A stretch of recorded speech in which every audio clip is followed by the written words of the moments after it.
Hey, salut mes petits bacon grillés, super content de vous retrouver et aujourd'hui comme vous pouvez le voir, changement de décor, on est chez moi en France, dans ma chambre à Avignon. Donc la vidéo d'aujourd'hui est un petit peu spéciale, c'est pas vraiment un sketch, je sais pas si ça vous fera rire. Donc la vidéo d'aujourd'hui va parler de mon retour en France, parce que après 4 mois en Thaïlande, à mon retour en France, il s'est passé certaines choses assez spéciales qui moi m'ont fait rigoler, voire sourire, donc j'avais envie de vous en parler. La première chose qui m'est arrivée, c'est le lendemain de mon arrivée en France, je marchais jusqu'à la gare de Lyon pour prendre mon train jusqu'à Avignon. Et sur le chemin, j'étais content, j'étais heureux. Donc je regardais autour de moi et il y avait pas mal de passants et je leur souriais tous. Et du coup, j'étais comme ça avec mes sacs.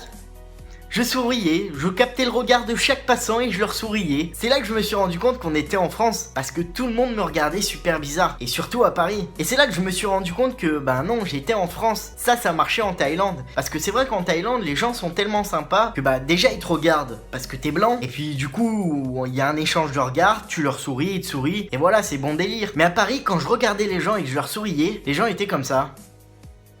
Qu'est-ce qu'il veut lui? Il est bizarre. Bref, pas très accueillant ce retour en France, non? Après, il y en a qui me diront, ouais, mais c'est Paris, à Paris, les gens se regardent pas, les gens se parlent pas, les gens sourient pas. Ça a été plus ou moins la même chose quand même dans le sud, hein. Bref, passons. Ensuite, je suis arrivé à la gare et je suis rentré dans un magasin pour m'acheter à boire. Jusque-là, tout est normal. Et là, quand je suis rentré, j'ai regardé la caissière et je lui ai dit, Sawadee-Kap. Je crois qu'elle a pas très bien entendu. Moi, j'ai pas vraiment fait attention, je m'en suis pas rendu compte sur le coup, mais je venais lui dire bonjour en thaïlandais. Donc, je vais chercher ma bouteille d'eau, je vais payer, et là, c'est le moment de dire merci et au revoir. Et une fois de plus, je lui dis Kopongkap, ce qui veut dire merci en thaïlandais. Et là, la caissière m'a littéralement regardé comme ça.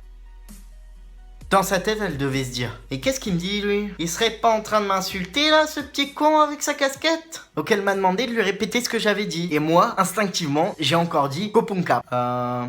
Monsieur, vous savez que vous ne parlez pas français là? En tout cas, je comprends pas ce que vous me dites. Et là, je me suis rendu compte que je lui avais parlé en thaïlandais, je me suis excusé et je lui ai expliqué que je revenais d'un voyage en Thaïlande. Elle m'a quand même regardé bizarre jusqu'à ce que je sorte du magasin et les gens derrière moi aussi. Donc du coup, je suis vite allé sur mon quai, monté dans mon train pour mettre cette histoire derrière moi. Mais il m'a quand même fallu 2 jours pour arrêter de dire merci en thaïlandais dans les magasins où j'allais. Ensuite, je suis arrivé à Avignon et là, je suis allé me balader. C'était encore le festival d'Avignon, donc il y avait une bonne ambiance, il faisait beau, c'est l'été, ça fait plaisir, les filles étaient en short, avec des petits décolletés. Ça faisait longtemps, j'ai redécouvert les seins. Je veux pas dire que les asiatiques ont peu de poitrine, et c'est vrai que niveau poitrine, je me suis rendu compte que j'étais vraiment de retour en France. Je suis pas pervers ou quoi, mais c'est juste qu'on m'a donné des yeux, je regarde ce qu'il y a en face de moi. Et c'est vrai qu'en Thaïlande, à ce niveau-là, il y avait pas grand chose à regarder, et du coup, là, ça me sautait aux yeux. Littéralement, ça me sautait aux yeux. Je marchais, la première chose que je voyais, c'était ça. C'est fou, non? Bon, ensuite, j'ai continué à me balader, et là, je suis tombé sur des amis que j'avais pas vu depuis longtemps et j'ai dû leur faire la bise. Mon Dieu que ça a été compliqué. Je crois que ça a été les bises les plus compliquées de toute ma vie. Non mais sérieux, en vrai la bise c'est super dur parce que pendant 4 mois j'avais plus fait aucune bise. Mais j'ai galéré, j'arrêtais pas de me planter, j'ai failli embrasser une pote et me prendre une gifle. Maintenant je comprends pourquoi les Américains ou encore les Anglais quand ils viennent habiter en France, ils parlent de la bise. À quel point c'est compliqué, à quel point c'est bizarre. Moi maintenant je les comprends parce qu'en plus j'en faisais 2, on me disait faut en faire 3. J'étais complètement déboussolé et il m'a seulement fallu 4 mois pour oublier la bise. C'est fou, non? J'espère que cette vidéo vous a plu. J'avais vraiment envie de vous partager ces petits trucs un petit peu spéciaux qui me sont arrivés à mon retour en France, parce que même si j'étais absent que 4 mois, on prend beaucoup d'habitudes et il faut se réhabituer à vivre en France. Donc ça va prendre un petit peu de temps, mais ça va le faire. Un max de likes et de partage. N'hésite pas à t'abonner pour ne rater aucune vidéo et je vous dis à samedi pour la prochaine vidéo. Allez, salut!